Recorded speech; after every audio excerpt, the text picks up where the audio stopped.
28वां अध्याय परमार्थ निरूपण। भगवान श्री कृष्ण कहते हैं, उद्धव जी, यद्यपि व्यवहार में पुरुष और प्रकृति, दृष्टा और दृश्य के भेद से दो प्रकार का जगत जानना पड़ता है, यद्यपि परमार्थ दृष्टि से देखने पर यह सब एक अधिष्ठान स्वरूप ही है। इसलिए किसी से शांत, घोर और मूढ़ स्वभाव तथा उसके अनुरूप कर्मों की न स्तुति करनी चाहिए और न ही निंदा, सर्वदा अद्वैत दृष्टि रखनी चाहिए। जो पुरुष दूसरों के स्वभाव और उनके कर्मों की प्रशंसा अथवा निंदा करते हैं, वे शीघ्र ही अपने यथार्थ परमार्थ साधन से च्युत हो जाते हैं, क्योंकि साधन तो द्वैत के अभिनिवेश का, उसके प्रति सत्यत्व बुद्धि का निवेश करता है, और प्रशंसा तथा निंदा उसकी सत्यता के भ्रम को और भी दृढ़ करती है। उद्धव जी, सभी इंद्रियां राजस अहंकार के कार्य हैं। जब वे निंद्रित हो जाते हैं, तब शरीर का अभिमानी जीव चेतना शून्य हो जाता है, अर्थात उसे बाहरी शरीर की स्मृति नहीं रह जाती। उस समय यदि मन बच रहा, तब वह सपने के झूठे दृश्यों में भटकने लगता है और वह भी लीन हो जाता है। तब तो जीव मृत्यु के समान गाढ़ निद्रा सुसुप्ति में लीन हो जाता है। वैसे ही जब जीव अपने अद्वितीय आत्मस्वरूप को भूलकर नाना वस्तुओं का दर्शन करने लगता है, तब वह स्वप्न के समान झूठे दृश्यों में फंस जाता है अथवा मृत्यु के समान अज्ञान में लीन हो जाता है। उद्धव जी, जब द्वैत नाम की कोई वस्तु ही नहीं, तब उसमें अमुक वस्तु भली है अथवा अमुक बुरी है, अथवा इतनी भली या इतनी बुरी है, यह प्रश्न ही नहीं उठ सकता। विश्व की सभी वस्तुएं वाणी से कही जा सकती हैं अथवा मन से सोची जा सकती हैं। इसलिए दृश्य अनित्य होने के कारण उनका मिथ्यत्व तो स्पष्ट ही होता है। परछाई, प्रतिध्वनि और सीपी आदि में चांदी आदि की आभास यद्यपि हैं तो सर्वथा मिथ्या है, परंतु उनके द्वारा मनुष्य के हृदय में भय, कंप आदि का संचार हो जाता है। वैसे ही देहादि सभी वस्तुएं हैं तो लेकिन सर्वथा मिथ्या ही हैं, परंतु जब तक ज्ञान के द्वारा इसकी असत्यता का बोध नहीं हो जाता, तब तक इनकी अत्यधिक निवृत्ति नहीं हो जाती, तब तक ये भी अज्ञानियों को भयभीत करती रहती हैं। उद्धव जी, जो कुछ प्रत्यक्ष या परोक्ष वस्तुएं हैं, वह आत्मा ही है, वही सर्वशक्तिमान भी है। जो कुछ विश्व सृष्टि प्रतीत हो रही है, इसका वह निमित्त कारण तो है ही, उपादान कारण भी है, अर्थात वही विश्व बनता है और वही बनाता भी है, वही रक्षक है और रक्षित भी वही है। सर्वात्मा भगवान ही इसका संहार करते हैं, और जिसका संहार करते हैं वह भी वे ही हैं। अवश्य ही व्यवहार दृष्टि से देखने पर आत्मा इस विश्व से भिन्न है, परंतु आत्म दृष्टि से देखने पर उसके अतिरिक्त कोई और वस्तु है ही नहीं। उसके अतिरिक्त जो कुछ प्रतीत हो रहा है, उसका किसी भी प्रकार निर्वाचन नहीं किया जा सकता, और अनिर्वचनीय तो केवल आत्मस्वरूप ही है। इसलिए आत्मा में सृष्टि, स्थिति, संहार अथवा आध्यात्म, आदिदेव और आदिभूत, ये तीन प्रकार की प्रकृतियां सर्वथा निर्मूल ही हैं। न होने पर भी यूं ही प्रतीत हो रही हैं। यह सत्व, रज और तम के कारण प्रतीत होने वाली दृष्टा, दर्शन, दृश्य आदि की त्रिविधता माया का खेल है। उद्धव जी, तुमसे मैंने ज्ञान और विज्ञान की उत्तम स्थिति का वर्णन किया है। जो पुरुष मेरे इन वचनों का रहस्य जान लेता है, वह न तो किसी की प्रशंसा करता है और न किसी की निंदा। वह जगत में सूर्य के समान संभाव से विचरता रहता है। प्रत्यक्ष, अनुमान, शास्त्र और आत्मानुभूति आदि सभी प्रमाणों से यह सिद्ध होता है कि यह जगत उत्पत्ति विनाशशील होने के कारण अनित्य एवं असत्य है। यह बात जानकर जगत में असंग भाव से विचरना ही चाहिए। सूत जी ने पूछा, भगवान आत्मा है दृष्टा और देह है दृश्य। आत्मा स्वयं प्रकाश है और देह जड़ है। ऐसी स्थिति में जन्म मृत्यु रूप संसार न शरीर का हो सकता है और न आत्मा को, परंतु इसका होना भी उपलब्ध होता है। तब यह होता कैसे है? आत्मा तो अविनाशी, प्राकृत, अप्राकृत, गुणों से रहित, शुद्ध, स्वयं प्रकाश और सभी प्रकार से आवरणों से रहित है, तथा शरीर अविनाशी, सगुण, अशुद्ध, प्रकाश और आवृत्त है। आत्मा अग्नि के समान प्रकाशमान है, तो शरीर काठ की तरह अचेतन। फिर यह जन्म मृत्यु रूप संसार है कैसे? भगवान श्री कृष्ण ने कहा, वस्तुतः प्रिय उद्धव, संसार का अस्तित्व नहीं है, तथापि जब तक देह, इंद्रिय और प्राणों के साथ आत्मा का संबंध भ्रांति है, तब तक अविवेकी पुरुषों को वह सत्य सा स्फुरित होता है।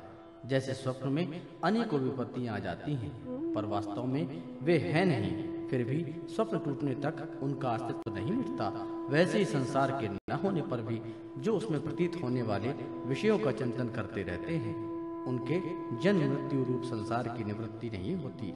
जब मनुष्य स्वप्न देखता रहता है, तब नींद टूटने के पहले उसे बड़ी बड़ी विपत्तियों का सामना करना पड़ता है, परंतु जब उसकी नींद टूट जाती है तब वह जाग पड़ता है। तब ना तो स्वप्न की विपत्तियां रहती हैं और ना उनके कारण होने वाले मोह आदि विकार। उद्धव जी, अहंकार ही शोक, हर्ष, भय, क्रोध, लोभ, मोह, स्पृहा और जन्म मृत्यु का शिकार बनाता है। आत्मा से तो इनका कोई संबंध नहीं है। उद्धव जी, देह, इंद्रिय, प्राण और मन स्थित आत्मा ही उन सब का अभिमान कर बैठता है, उन्हें अपना स्वरूप मान लेता है, तब उसका नाम जीव हो जाता है। उस सूक्ष्माति सूक्ष्म आत्मा की ही मूर्ति है। गुण और कर्मों का बना हुआ लिंग शरीर, उसमें ही कहीं सूत्रात्मक कहा जाता है और कहीं महातत्व। उसके और भी बहुत से नाम हैं। वही काल रूप परमेश्वर के अधीन होकर जन्म मृत्यु संसार में इधर उधर भटकता रहता है। वास्तव में मन, वाणी, प्राण और शरीर अहंकार के ही कार्य हैं। यह है तो निर्मूल, परंतु देवता, मनुष्य आदि अनेक रूपों में इसी की प्रतीति होती है। मननशील पुरुष उपासना की शान पर चढ़कर अज्ञान की तलवार को अत्यंत तीखी बना देता है और उसके द्वारा देहाभिमान का, अहंकार का मूलोच्छेद करके पृथ्वी में निर्द्वंद होकर के विचरता है। फिर उसमें किसी प्रकार की आशा तृष्णा नहीं रहती। आत्मा और आत्मा के स्वरूप को पृथक पृथक भली भांति समझ लेना ही ज्ञान है, क्योंकि विवेक होते ही द्वैत का अस्तित्व मिट जाता है। उसका साधन है तपस्या के द्वारा हृदय को शुद्ध करके वेदादि शास्त्रों का श्रवण करना। इसके अतिरिक्त श्रवणानुकूल युक्तियां, महापुरुषों के उपदेश और इन दोनों से अविरुद्ध स्वानुभूति भी प्रमाण है। इन सब का सार यही निकलता है कि इस संसार में आदि में जो था तथा अंत में जो रहेगा, जो इसका मूल कारण और प्रकाशक है, वही अद्वितीय उपाधि शून्य परमात्मा बीच में है। उसके अतिरिक्त जो कोई वस्तु है ही नहीं। उद्धव जी, सोने से कंगन, कुंडल आदि बहुत से आभूषण बनते हैं, परंतु जब वे गहने नहीं बने थे तब तक भी सोना था, और जब नहीं रहेंगे तब भी सोना ही रहेगा। इसलिए जब बीच में उसके कंगन, कुंडल आदि अनेकों नाम रख कर के व्यवहार करते हैं, तब भी वह सोना ही है। ठीक ऐसे ही जगत का आदि, अंत और मध्य मैं ही हूँ। वास्तव में मैं ही सत्व हूँ। भाई उद्धव, मन की 3 अवस्थाएं होती हैं, जागृत, स्वप्न और सुषुप्ति। इन अवस्थाओं के कारण 3 ही गुण हैं, सत्व, रज और तम। और जगत के 3 भेद हैं, आध्यात्म, आदिभूत और आदिदेव।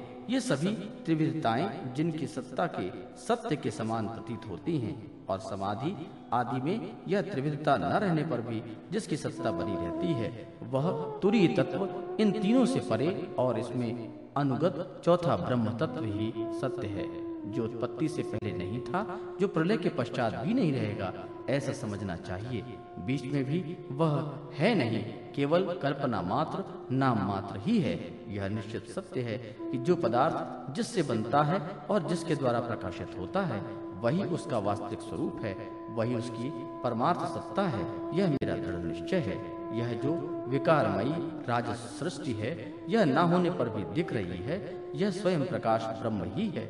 इसलिए इंद्रिय, विषय, मन और पंचभूत आदि जितने चित्र विचित्र नाम रूप हैं, उनके रूप में ब्रह्म ही प्रतीत हो रहा है। ब्रह्मादि विचार के साधन हैं श्रवण, मनन, निधिध्यासन और स्वानुभूति। उनमें सहायक हैं आत्मज्ञानी गुरुदेव। इनके द्वारा विचार करके स्पष्ट रूप से देहादि अनात्म पदार्थों का निषेध कर देना चाहिए। इस प्रकार निषेध के द्वारा आत्म विषयक संदेहों को छिन्न भिन्न करके अपने आनंद स्वरूप आत्मा में ही मग्न हो जाए और सब प्रकार की विषय वासनाओं से रहित हो जाए। निषेध करने की प्रक्रिया यह है कि पृथ्वी का विकार होने के कारण शरीर आत्मा नहीं है। इंद्रिय, उसके अधिष्ठात्र देवता, प्राण, वायु, जल, अग्नि एवं मन भी आत्मा नहीं है, क्योंकि इनका धारण पोषण शरीर के समान ही अन्न के द्वारा होता है। बुद्धि, चित्त, अहंकार, आकाश, पृथ्वी, शब्दादि विषय और गुणों की साम्यावस्था प्रकृति भी आत्मा नहीं है। क्योंकि ये सब के सब दृश्य एवं जड़ है। उद्धव जी, जिसने मेरे स्वरूप का भली भांति ज्ञान हो गया है, उसकी प्रवृत्तियां और इंद्रियां यदि समाहित रहती हैं तो उसमें लाभ क्या है, और यदि वे विक्षिप्त रहती हैं तो उसमें हानि भी क्या है, क्योंकि अंतःकरण और बाह्यकरण सभी गुणमय हैं और आत्मा से इनका कोई संबंध नहीं है। भला आकाश में बादलों के छा जाने अथवा तितर बितर हो जाने से सूर्य का क्या बदला बिगड़ता है?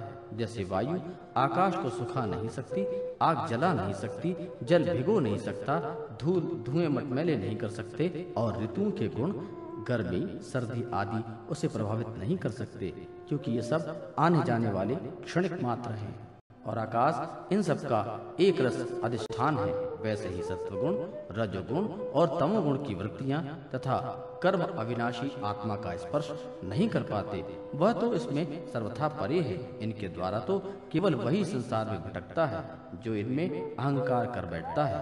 उद्धव जी, ऐसा होने पर भी तब तक इन माया निर्मित गुणों और उनके कार्यों का संग सर्वथा त्याग देना चाहिए, जब तक मेरे सुदृढ़ भक्त योग के द्वारा मन का रजोगुण रूप मन एकदम निकल न जाए। उद्धव जी, जैसे भली भांति चिकित्सा न करने पर रोग का समूल नाश नहीं होता, वह बार बार उभरकर मनुष्य को सताया करता है, वैसे ही जिस मन की वासनाएं और कर्म के संस्कार मिट नहीं गए हैं, जो स्त्री पुत्र आदि में आसक्त हैं, वह बार बार अधूरे योगी को बेधता रहता है और उसे कई बार योग भ्रष्ट भी कर देता है।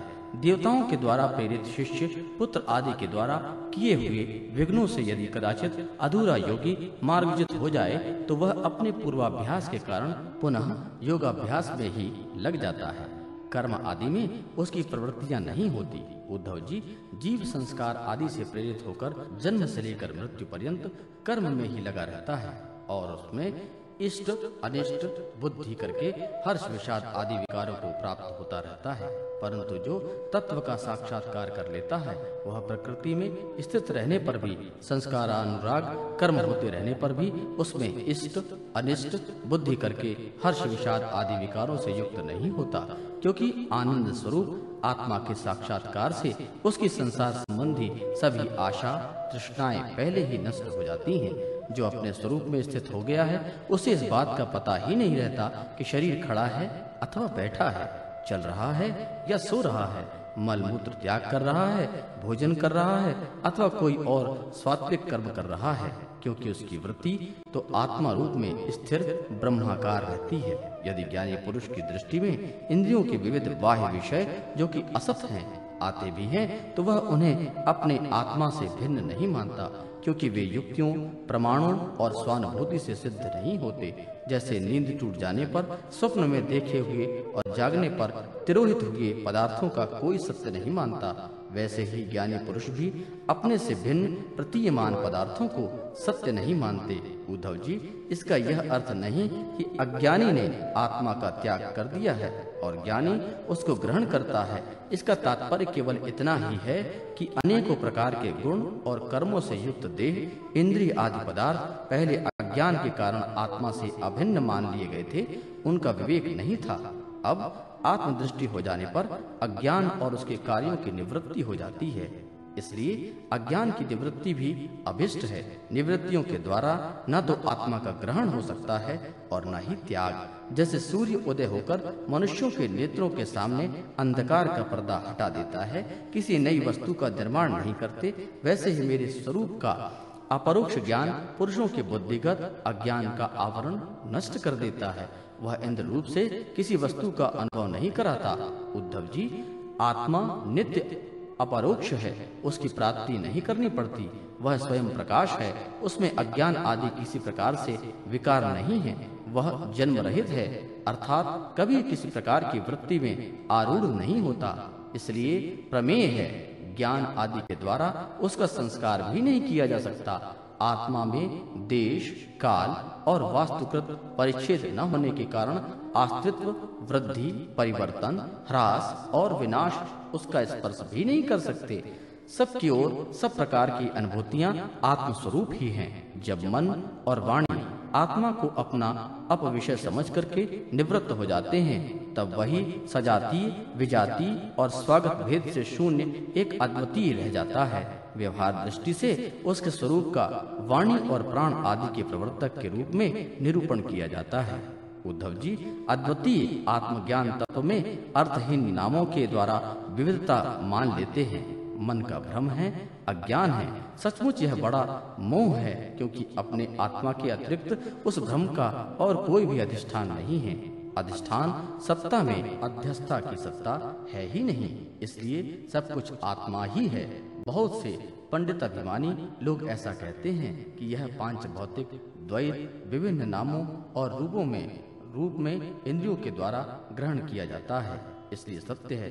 परंतु यह तो अर्थहीन वाणी का आडंबर मात्र है, क्योंकि तत्वतः तो इंद्रियों की पृथक सत्ता ही सिद्ध नहीं होती, फिर वे किसी को प्रमाणित कैसे करेंगे?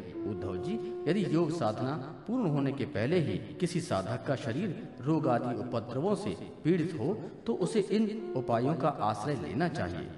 गर्मी, ठंडक आदि को चंद्रमा, सूर्य आदि की धारणा के द्वारा, वात आदि रोगों को वायु धारक युक्त आसनों के द्वारा और ग्रह सर्पाधिकृत विघ्नों को तपस्या, मंत्र एवं औषधि के द्वारा नष्ट कर डालना चाहिए। काम, क्रोध आदि विघ्नों को मेरे चिंतन और नाम संकीर्तन आदि के द्वारा नष्ट करना चाहिए, तथा पतन की ओर ले जाने वाले दंभ, मद आदि विघ्नों को धीरे धीरे महापुरुषों की सेवा के द्वारा दूर करना चाहिए।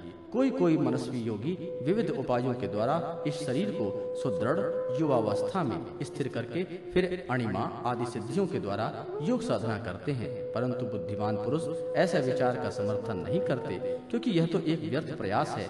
वृक्ष में लगे हुए फल के समान इस शरीर का नाश तो अवश्यंभावी है। यदि कदाचित बहुत दिनों तक निरंतर और आदर पूर्वक योग साधना करते रहने पर शरीर सुदृढ़ भी हो जाए, तब भी बुद्धिमान पुरुष को अपनी साधना छोड़कर उतने में ही संतोष नहीं कर लेना चाहिए। उसे तो सर्वदा मेरी प्राप्ति के लिए ही संलग्न रहना चाहिए। जो साधक मेरा आश्रय लेकर मेरे द्वारा कही हुई योग साधना में संलग्न रहता है, उसे कोई भी विघ्न बाधा डिगा नहीं सकती। उसकी सारी कामनाएं नष्ट हो जाती हैं और वह आत्मानंद की अनुभूति में मग्न हो जाता है।